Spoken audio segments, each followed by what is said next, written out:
Hello दोस्तों, कैसे हो आप। Welcome to study centre. तो दोस्तों आज के वीडियो में हम विभिन्न स्थलाकृतियां जो होती है उनके बारे में डिटेल में स्टडी करेंगे। तो दोस्तों जितनी भी कॉम्पिटिटिव एग्जाम्स होती है उन कॉम्पिटिटिव एग्जाम्स में दोस्तों विभिन्न स्थलाकृतियां जो टॉपिक है इस टॉपिक के ऊपर दोस्तों कई सारे क्वेश्चन पूछे जाते हैं। यानी दोस्तों अगर ओवरऑल देखा जाए तो ये जो टॉपिक है काफी महत्वपूर्ण है। तो दोस्तों चलिए शुरू करते हैं। हाँ दोस्तों, लेकिन उससे पहले दोस्तों अगर आप हमारे चैनल पे पहली बार आए हो तो दोस्तों चैनल को सब्सक्राइब कीजिए, बेल आइकन को दबाकर ऑल पे कीजिए ताकि हम जैसे वीडियो अपलोड करते हैं उसकी नोटिफिकेशन आपको मिलती रहेगी। तो ये हमारी पृथ्वी है। क्या है दोस्तों? ये हमारी पृथ्वी है। हमारी दोस्तों पृथ्वी है। तो दोस्तों ये जो हमारी पृथ्वी है इसके जो बाहरी सतह है दोस्तों, ये जो बाहरी सतह है ये बाहरी सतह दोस्तों कई जगह पर कुछ इस तरह की होती है। तो दोस्तों कई जगह पर आपको इस तरह की नजर में आएंगे, तो कई जगह पर दोस्तों बिल्कुल आपको कुछ इस तरह की नजर में आएगी। क्या दोस्तों? पृथ्वी की बाहरी सतह। मतलब दोस्तों ये वाला जो पार्ट है दोस्तों, ये वाला जो पार्ट है दोस्तों इसे दोस्तों पर्वत कहा जाता है। क्या कहा जाता है दोस्तों? पर्वत कहा जाता है। क्या कहा जाता है? पर्वत कहा जाता है। ये वाला जो पार्ट है दोस्तों इसे दोस्तों पठार कहा जाता है। क्या दोस्तों कहा जाता है? पठार कहा जाता है। दोस्तों इसे पठार क्यों कहा जाता है ये भी हम बाद में डिटेल में स्टडी करेंगे। और दोस्तों ये वाला जो पार्ट आपको दिख रहा है, बिल्कुल ये वाला जो पार्ट है दोस्तों इसे दोस्तों मैदान कहा जाता है। क्या दोस्तों कहा जाता है? मैदान कहा जाता है। यानी दोस्तों निर्मिति के आधार पर, किसके दोस्तों? निर्मिति के आधार पर दोस्तों जो स्थलाकृतियां होती है, क्या दोस्तों? जो स्थलाकृतियां होती है वो स्थलाकृतियां दोस्तों तीन प्रकार की होती है। कितनी दोस्तों? तीन प्रकार की। ये जो स्थलाकृतियां होती है ना दोस्तों, ये जो स्थलाकृतियां होती है ये स्थलाकृतियां दोस्तों तीन प्रकार की होती है। कितने प्रकार की दोस्तों? तीन प्रकार की होती है। पर्वत, पठार और मैदान। क्या दोस्तों? पर्वत, पठार और मैदान। तो दोस्तों ये जो विभिन्न स्थलाकृतियां हैं इन स्थलाकृतियों को दोस्तों हम डिटेल में स्टडी करते हैं। तो दोस्तों बात करते हैं पर्वत की। तो दोस्तों पर्वत किससे कहा जाता है, पर्वत का फॉर्मेशन कैसा होता है, सब कुछ दोस्तों पर्वत में हम स्टडी करेंगे। तो दोस्तों यहां हम बात करते हैं पर्वत की। तो दोस्तों ये जो पर्वत होते हैं, पर्वत का फॉर्मेशन कैसा होता है, पर्वत के टाइप्स कितने होते हैं, सब कुछ दोस्तों इसके अंदर हम स्टडी करने वाले हैं। तो दोस्तों उत्पत्ति के आधार पर, किसके आधार पर दोस्तों? उत्पत्ति के आधार पर। ध्यान में रखना है दोस्तों, उत्पत्ति के आधार पर। उत्पत्ति के आधार पर दोस्तों ये जो पर्वत होते हैं ये पर्वत दोस्तों चार प्रकार के होते हैं। कितने प्रकार के दोस्तों? चार प्रकार के पर्वत होते हैं। ब्लॉक पर्वत, अवशिष्ट पर्वत, संचित पर्वत और वल्लित पर्वत। तो दोस्तों ये क्या होते हैं? पर्वत के उत्पत्ति के आधार पर चार प्रकार होते हैं। ब्लॉक पर्वत, अवशिष्ट पर्वत, संचित पर्वत और दोस्तों वल्लित पर्वत। तो दोस्तों ये जो पर्वत है इन पर्वत का दोस्तों फॉर्मेशन कैसा होता है, क्या दोस्तों? फॉर्मेशन कैसा होता है इसके बारे में दोस्तों हम डिटेल में स्टडी करेंगे वन बाय वन। दोस्तों शुरू करते हैं ब्लॉक पर्वत से। दोस्तों बात करते हैं ब्लॉक पर्वत की। ब्लॉक पर्वत का फॉर्मेशन कैसे होता है? तो दोस्तों बहुत ही आसान है, कुछ नहीं दोस्तों। दोस्तों क्या होता है, जो चट्टान होती है, क्या दोस्तों? जो चट्टान होती है इन चट्टानों में दोस्तों भ्रंश होता है। क्या होता है दोस्तों? भ्रंश होता है। क्या होता है दोस्तों?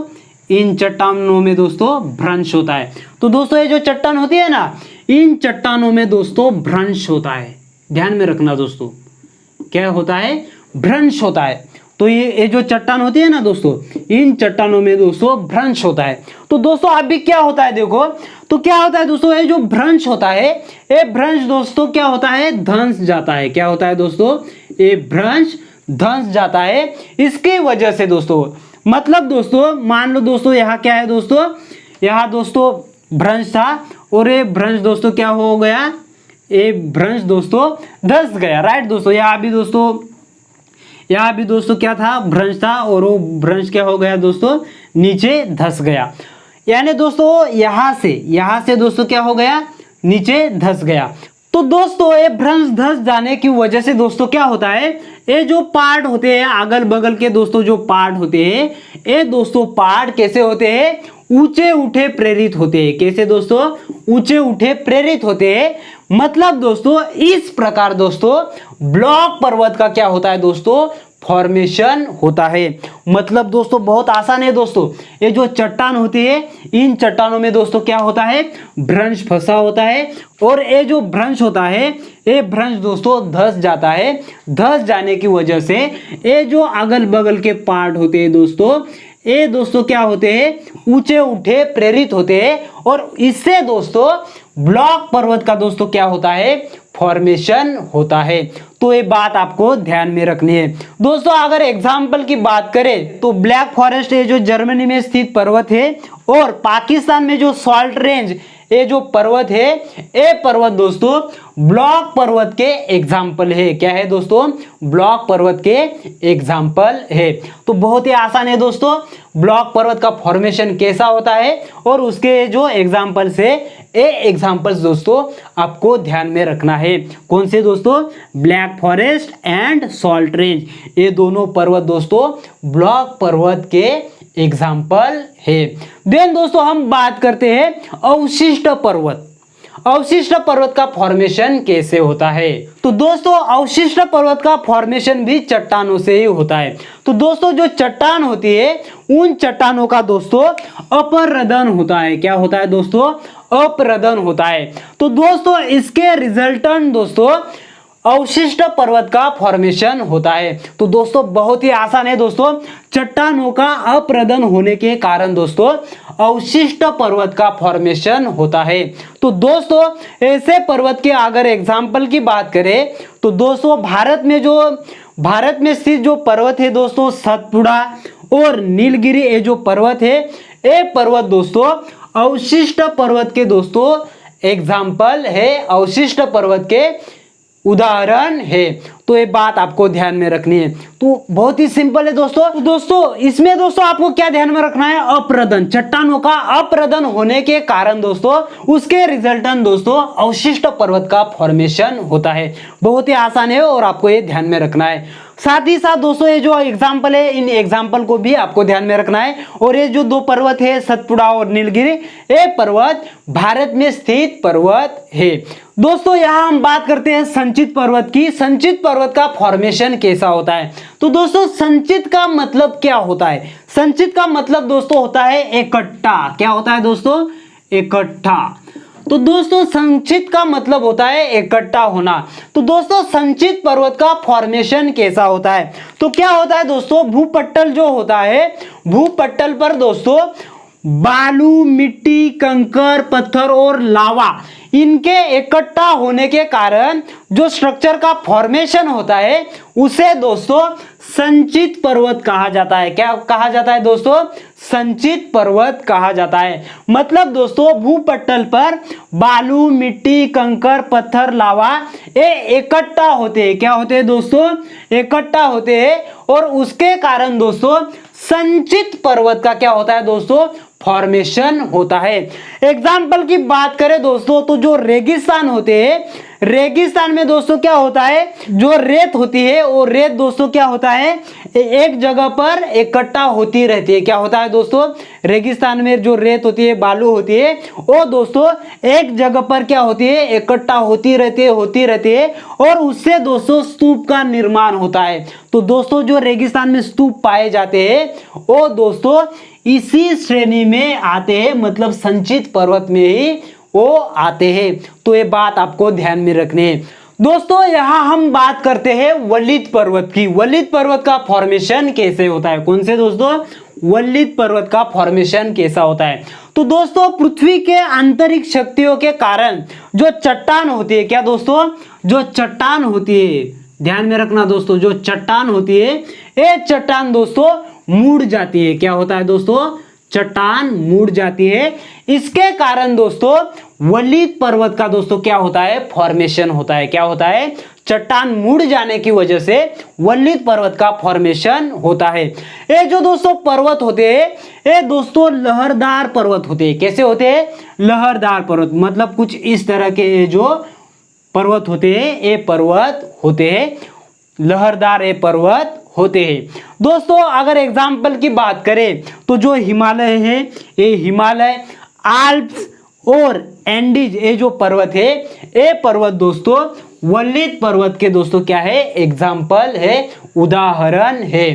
तो दोस्तों बहुत ही सिंपल है, पृथ्वी की आंतरिक शक्ति के कारण दोस्तों जो चट्टान होती है वो चट्टान दोस्तों क्या होती है, मुड़ जाती है, उसकी वजह से दोस्तों वल्लित पर्वत का फॉर्मेशन होता है। तो दोस्तों हमने जो 4 पर्वत देखे, 4 में से दोस्तों 3 पर्वत ऐसे हैं दोस्तों जिनका दोस्तों फॉर्मेशन चट्टानों के कारण होता है। क्या होता है दोस्तों, फॉर्मेशन चट्टानों के कारण होता है। ब्लॉक पर्वत, अवशिष्ट पर्वत और दोस्तों वल्लित पर्वत, ये जो 3 पर्वत है, ये 3 पर्वत दोस्तों चट्टानों की वजह से इनका फॉर्मेशन होता है, चट्टानों की वजह से इन 3 पर्वत का निर्माण होता है।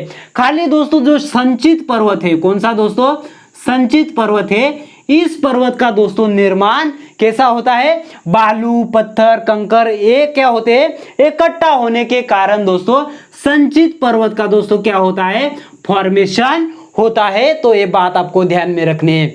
तो दोस्तों उम्मीद करता हूं पर्वत का फॉर्मेशन कैसा होता है और पर्वत कितने टाइप के होते हैं आपको अच्छी तरह से समझ में आया होगा। तो दोस्तों यहां हम बात करते हैं पठार की। दोस्तों पठार किससे कहा जाता है, पठार क्या होता है, तो दोस्तों पठार किससे कहा जाता है, तो दोस्तों धरातल का ऐसा एक विशिष्ट भाग होता है। क्या होता है, धरातल है, जो धरातल है दोस्तों, इस धरातल का दोस्तों विशिष्ट भाग जो दोस्तों आसपास, मतलब दोस्तों ये जो वाला पार्ट है दोस्तों, इस आसपास वाला जो पार्ट होता है उसे दोस्तों कुछ विशिष्ट, कुछ ऊंचा दिखाई देता है।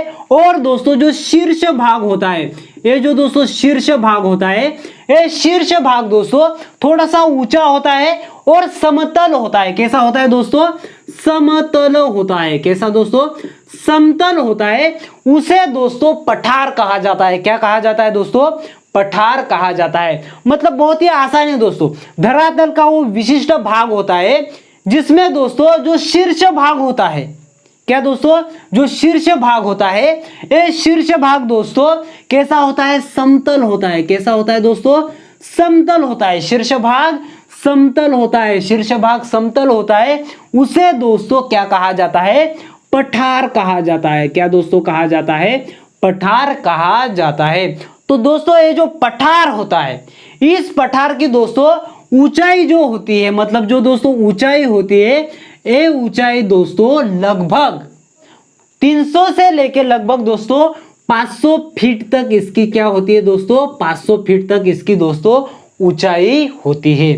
लेकिन दोस्तों जो तिब्बत का पठार है, मतलब कुछ ऐसे भी पठार है विश्व में, इनकी जो ऊंचाई है, ये ऊंचाई इससे कई ज्यादा फीट की उनकी ऊंचाई है।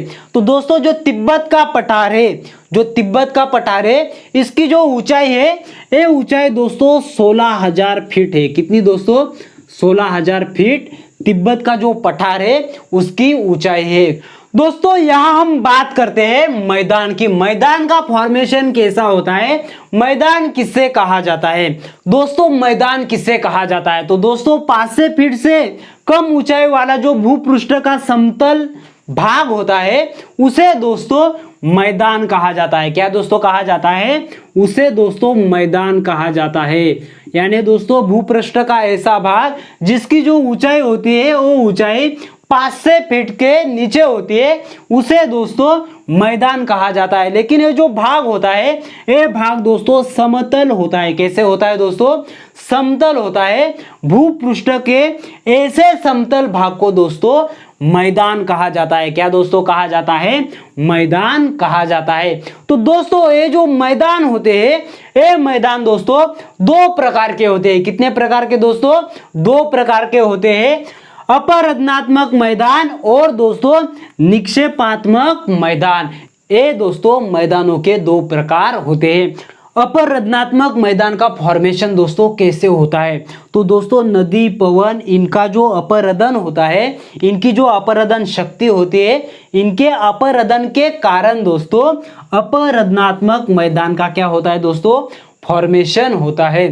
फॉर एग्जाम्पल दोस्तों, लोएस मैदान, रेगिस्तानी मैदान, ये दोस्तों जो मैदान होते हैं, ये मैदान दोस्तों अपरदनात्मक मैदान जो होते हैं, इनके बेस्ट एग्जाम्पल है। दोस्तों यहाँ हम बात करते हैं निक्षेपात्मक मैदान। निक्षेपात्मक मैदान क्या होता है? जो नदी का निक्षेप होता है, तो नदी में जो मिट्टी वगैरह बहकर आती है, उसके कारण दोस्तों उसका जो निक्षेप होता है, और निक्षेप होने के कारण जो समतल भूपृष्ठ का निर्माण होता है, उस निर्माण को दोस्तों निक्षेपात्मक मैदान कहा जाता है। क्या कहा जाता है दोस्तों? वैसे मैदान को दोस्तों निक्षेपात्मक मैदान कहा जाता है। यानी दोस्तों निक्षेपात्मक जो मैदान होता है, इसका फॉर्मेशन दोस्तों नदी के निक्षेप द्वारा होता है। नदी का जो निक्षेप होता है ना, उसके द्वारा दोस्तों ऐसे मैदानों का फॉर्मेशन होता है। फॉर एग्जाम्पल दोस्तों, जो गंगा नदी का मैदान है, सतलज नदी का जो मैदान है, और दोस्तों जो मिसिसिपी नदी का मैदान है, ये दोस्तों बेस्ट एग्जाम्पल है निक्षेपात्मक मैदान के। तो उम्मीद करता हूं दोस्तों ये वीडियो आपको पसंद आया होगा। दोस्तों अगर ये वीडियो पसंद आता है तो अपने दोस्तों के साथ शेयर करो। मिलते हैं नेक्स्ट वीडियो में।